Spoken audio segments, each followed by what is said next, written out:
Hey everybody, Father Scott Vanderveer here, and today we're looking at the lessons that we learn from the book of Exodus, including the fact that we were never forgotten, even though there were generations of acute suffering for the people of Israel. So when we look at the story of Moses realizing that God was calling him to something hugely important, when he mustered the courage to leave all of his privilege behind and do the unthinkably hard task of leading his people through the desert and the Red Sea to freedom. When we think about that and we think about all of the challenge that he had to face, all of the courage that had to be mustered from the people who followed him, and that sense of, have we been forgotten? How in the world could we be the chosen people if we're suffering so much, if we were sold into slavery, if we don't have the support of a government that wants to take care of us, that sees us as a valuable people worth uplifting and supporting? How in the world are we supposed to manage the feelings of discouragement that are a natural part of a long-term struggle? For the Jewish people, our ancestors, that story of being led through the Red Sea is the touchstone story that people have turned to for generations to know all shall be well. God has not forgotten us. We are not abandoned ever. It is that story that reminds people, you think this is bad? Let's not forget what we've been through. You think this particular journey that we're on is a hard one? Let's not fool ourselves into thinking that this is the only hard thing our people have ever been through, or this is the only time that we've ever struggled. Nothing could be further from the truth. So, that is meant to be applied to our own lives too. A touchstone story like that is one that we turn to when we're in the midst of a new discouragement.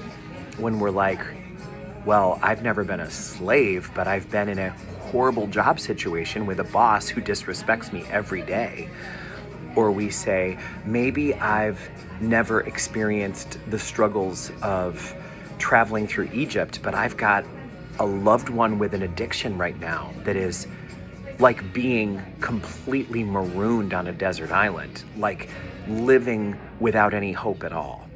So that is when we must touch into those stories that are the ones that remind us we must never allow ourselves to give in to the illusion that we are abandoned.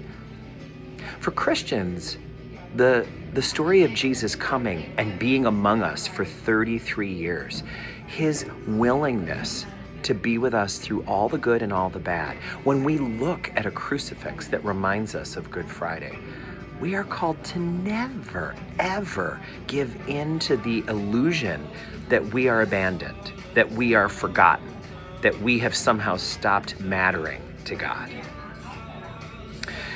One of the ways we can look at faith is a belief that life has a plot, that this is not all random, but that there is an overarching plot to what we're going through in the world. A big way to understand faith is that it is a description of an ongoing story that is bigger than we are and that can be trusted. We don't have to feel that the author has gotten tired of the story, has put down the pen, and is on to other projects. The author will never tire of this story. This story is part of the author's very identity. That's what it means for us to be made in the image and likeness of the author. So faith says that life has a plot, and hope says the story is a good one. We're part of a beautiful story. We're not part of a tragedy. We're part of a story that has tragic moments, that has cliffhangers, that has unexpected challenges that pop up, But this is not a tragic story. This is not a story of people who put it all on the line and it was all for nothing. This is a story that leads to glory. Faith is believing that life has a plot. Hope is knowing that the plot that we're living through is a beautiful one. Doesn't that feel good to know? Doesn't that resonate as being deeply true? Isn't there a part of you that says, I know that's true? If you're like me, you are encouraged in moments of discouragement by knowing that this story is an ongoing one. And the strength that was given to Moses is ours too.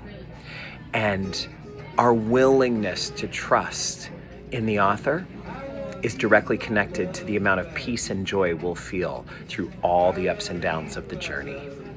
I'm glad to be on this journey with you. May God bless you now and always.